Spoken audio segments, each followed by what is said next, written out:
You're quoted on record saying that you and AJ must retire if Jake Paul wins on December 19th. Stand by that? Yeah, I do. I mean,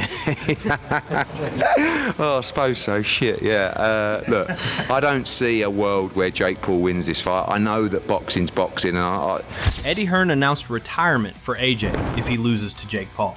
The retirement talk surrounding Anthony Joshua just got real. Eddie Hearn dropped a bombshell. If AJ loses to Jake Paul, he's done. No comeback, no redemption tour, just retirement.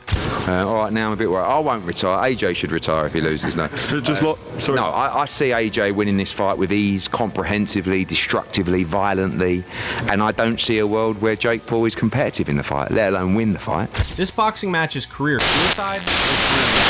For Joshua, losing to a YouTuber turned boxer would be devastating, but a dominant victory, that's legacy defining. He just needs the experience. So we're going to do things the right way. I think you'll get a good fight on Saturday with Gavazi. He's a tough kid. He hasn't lost in 19 fights. And, you know, he's coming to win. And I expect Ben to look sensational.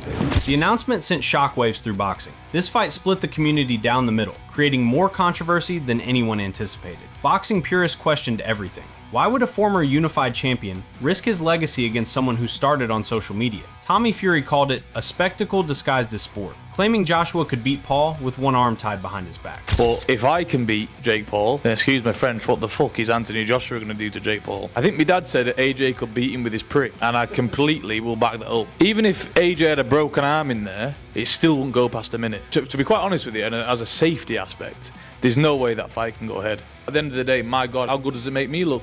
He gets beat by Jake Paul. Well, that automatically makes me two-time heavyweight champion of the world, doesn't it? Devin Haney couldn't believe Paul accepted to deal with a fighter of the size of Anthony Joshua and an experienced champion. I was surprised that Jake took the fight rather than Anthony Joshua. Anthony Joshua is one of the best fighters in the world. He's a solidified champion. But I'm surprised that Jake took the fight and is fighting a guy that's so dangerous like Anthony Joshua. Facing a prime heavyweight champion with Joshua's power seemed reckless, even suicidal. The risk vastly outweighed any potential reward. This wasn't entertainment, it was dangerous. So I got to take my hat off to him. Because we were saying that, he's fighting this person past their prime, this person's old and this and whatnot, and now he's fighting, AJ. So you got to take your hat off to Jake.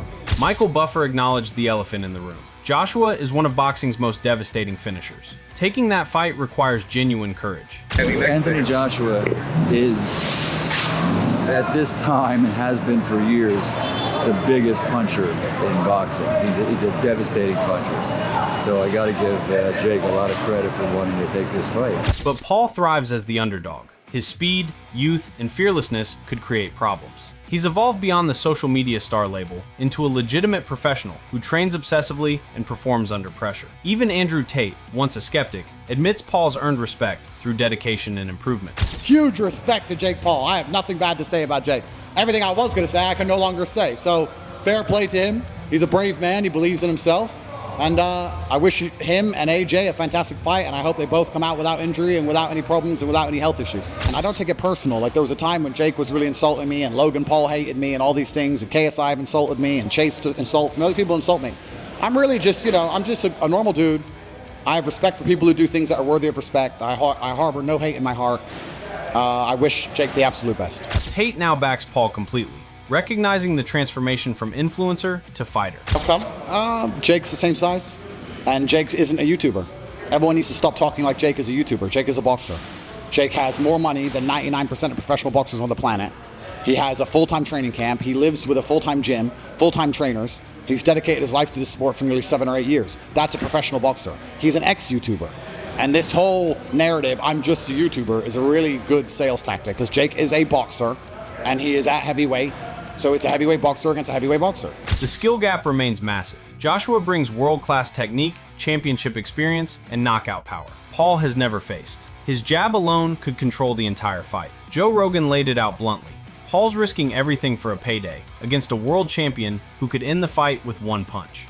Good Lord. I mean, that's a big if, right? I mean, Anthony Joshua, I do not think- Olympic gold Yes. medalist, former heavyweight champion of the world. What he did to Francis Ngannou, I know. like, good Lord. Yes. Do you want that smoke? Yeah, I just think it's all about the promotion or whatever. That fight's not competitive at all. Well, it's a dangerous fight. Yeah, yeah. Because Joshua's going to try to make an example out of him, Yes. for sure. And will. And will. I mean, Anthony I know. Joshua's one of the biggest one-punch KO artists ever. Yes. The financial upside doesn't justify the career-ending danger. Joshua would take the lion's share anyway. Both camps are deep in preparation. Well, it's a dangerous fight. Yeah, yeah. Because Joshua's going to try to make an example out of him, Yes. for sure. And will. And will. I mean, Anthony I know. Joshua's one of the biggest one-punch KO artists ever. Yes. I mean, he's a one-punch fucking night-night guy. Yeah. You know, he's a great boxer, you know, very skillful. Joshua's refining every detail, power, precision, world champion conditioning. Every drill designed to remind everyone why he's elite.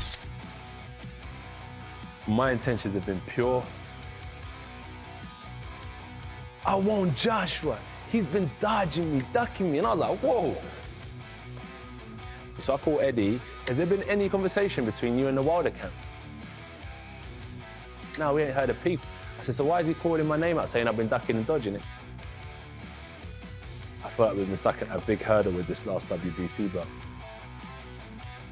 I've shown my cards, so I've laid them all out on the table. So you've got a chance to beat me and have the keys to the city. You have a chance to earn your biggest prize money.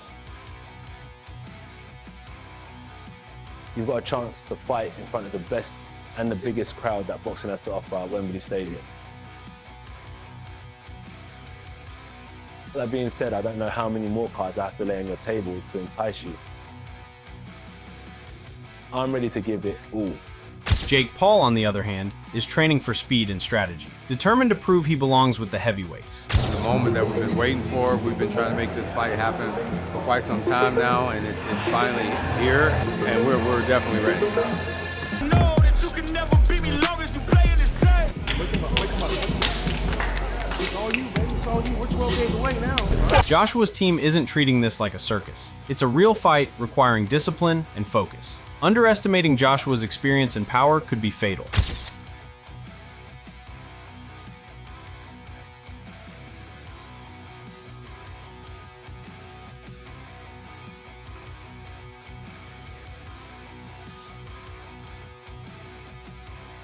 Critics argue these matchups damage boxing's credibility, prioritizing entertainment over competitive integrity. As fight night approaches, the tension is unbearable. Joshua has the pedigree. Paul has the audacity. Will Paul pull off the impossible, or will Joshua make a statement? Drop your predictions in the comments, smash that like button, and subscribe to True Jab for the realest boxing coverage.